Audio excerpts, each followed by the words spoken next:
रवी शेठ, तुम्ही विजयी झालात, काय सांगाल? मला या ठिकाणी सांगायला अतिशय आनंद वाटेल की हा विजय माझ्या भावाला अर्पण नाही. तुम्ही शेवटपर्यंत तुम्ही लढा दिला, काय सांगाल?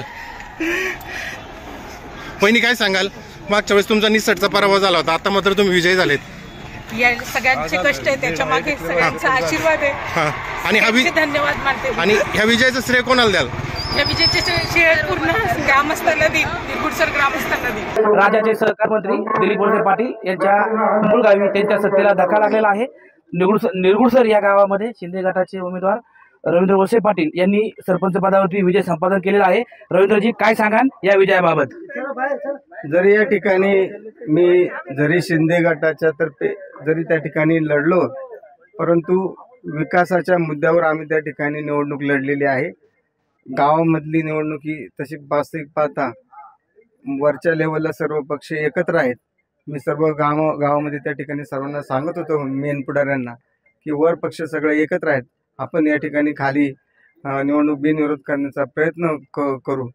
परंतु अहंकाराने सर्व लोक त्या ठिकाणी अहंकार जास्त झाल्यामुळे शेवटी राजाला अहंकार झाल्यानंतर जनता त्या ठिकाणी काय करते हे या निकालातून त्या ठिकाणी सिद्ध होतं.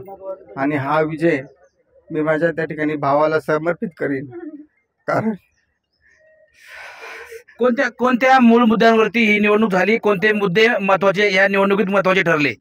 या ठिकाणी गावची 2 वेळा गावची ग्रामसभा झाली. गावाने एक जागा ठरवून त्या ठिकाणी दिली, गावची जागा होती. परंतु गावच्या जागेमध्ये गेले 2 वर्ष झाले यात्रा चालू होऊन, परंतु त्या ठिकाणी ग्रामस्थांनी 2 वेळा ग्रामसभा घेऊन देखील ग्रामस्थांचं म्हणणं त्या ठिकाणी मानलं गेलं नाही. त्याचप्रमाणे गावचं जे मंदिर आहे, धर्मराज मंदिर, त्या ठिकाणी अतिशय त्याची जे काम केलं, आम्ही सर्व सांगत होतो की चांगल्या पद्धतीने त्या ठिकाणी काम करा. परंतु ग्रामदैवताकडे यांनी दुर्लक्ष केलं. त्याचप्रमाणे 12 वर्ष झालं शंकराचं मंदिर त्या ठिकाणी चालू आहे. याची जमीन कोणाकडे आहे हे सगळ्यांना माहिती आहे. परंतु लोक सांगत होते त्याच्यातली 1 एकर जमीन विका, परंतु मंदिर लवकर बांधा.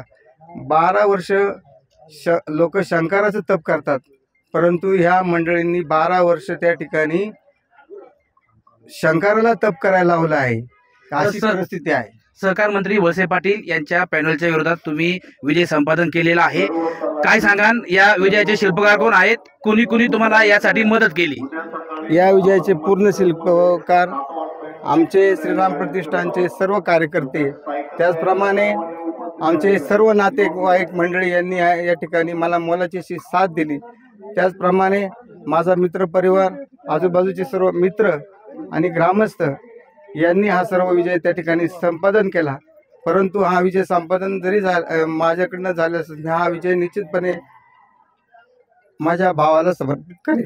तुम्ही निरगुडसर या गावामध्ये सरपंच पदाच्या उमेदवारावरती विजयी झालेला आहात. तुम्ही निरगुडसरचे सरपंच झालेले आहात.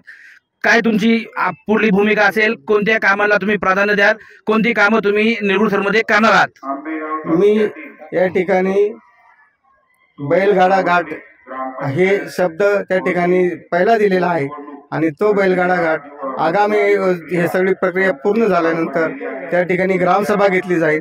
ग्रामसभेमध्ये त्या ठिकाणी तो निर्णय घेतला जाईल. त्या ठिकाणी ग्रामसभेत जी जागा ग्रामस्थ ठरवून देतील त्या ठिकाणी 100% घाट होईल. आणि मी साहेबांना देखील विनंती करेन का आपण त्या ठिकाणी या कामामध्ये अडथळा आणू नये अशी आपल्याला विनंती राहील. एवढा मोठा विजय तुम्ही संपादन केलेला आहे, या विजयात तुम्हाला काही उणीव जाणवते का?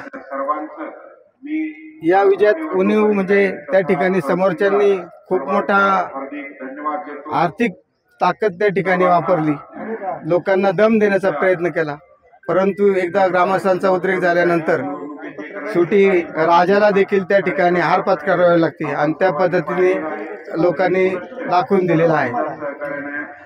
राज्याचे सहकार मंत्री दिलीप वळसे पाटील यांच्या मूळ गावामध्ये निरगुडसरमध्ये शिंदे गटाचे उमेदवार रवींद्र वळसे पाटील यांनी विजय संपादन केलेला आहे. वरती सर्व पक्ष एकच आहेत, आपणही एकत्र निवडणूक लढू अशी विनंती रवींद्र वळसे पाटील यांनी केली होती, मात्र त्यांच्या विनंतीला मान देण्यात आला नाही व त्याचा परिणाम रवींद्र वळसे पाटील यांनी या ठिकाणी विजय संपादन केलेला आहे. टाइम्स नाऊ मराठीसाठी सचिन तोडकर, मंचर.